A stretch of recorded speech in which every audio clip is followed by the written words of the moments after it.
उनका मीनिंग भी पता रहे। तो बिना टाइम वेस्ट किए पढ़ना स्टार्ट करते हैं। बुक के पेज नंबर 68 पर यूनिट 4 से चैप्टर नंबर 3 है। चैप्टर का नाम है द क्रो। सभी बच्चे जानते हैं कि क्रो कौवे को कहते हैं। Once there once was a crow. एक बार एक कौवा था। He was black as you know. जैसा कि आप जानते हो वह काला था। How to be beautiful. Beautiful कैसे बने। He wanted to know. वह जानना चाहता था। कलरफुल फेदर्स रंग बिरंगे पंखों के बारे में। He wanted to grow he wanted to grow वह उनको उगाना चाहता था। कलरफुल पंखों को वो उगाना चाहता था क्योंकि वह काला था। He found one peacock feather. एक बार उसे मोर का पंख मिला। फाउंड यानी कि पाना। ही मीन्स होता है उसे, फेदर कहते हैं पंख को। He stuck it in his tail. उसने उसे अपनी पूंछ के अंदर चिपका लिया। Then he found another. फिर उसे एक दूसरा पंख मिला।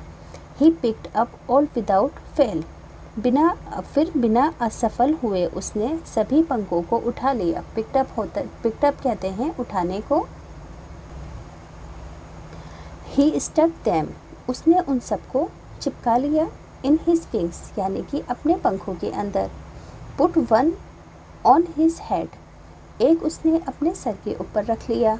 I am now beautiful. अब मैं खूबसूरत हूँ। ही डांस एंड सेड। वे नाचा और उसने कहा मोर के पंखों को लगा कर कि अब मैं खूबसूरत हो गया हूँ। The other crows laugh at him. जो दूसरे कौवे थे उस पर हंसने लगे। Oh what a fool. क्या मूर्ख हो तुम।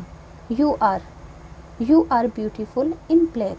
तुम काले में ही खूबसूरत लगते हो। We love you for what you are.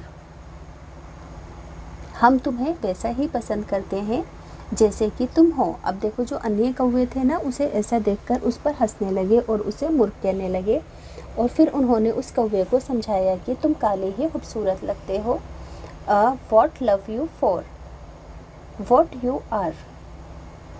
हम तुम्हें बिल्कुल वैसे ही पसंद करते हैं जैसे ही तुम हो, इसलिए तुम्हें कुछ और बनने की कोई ज़रूरत नहीं है। वो उस कौवे को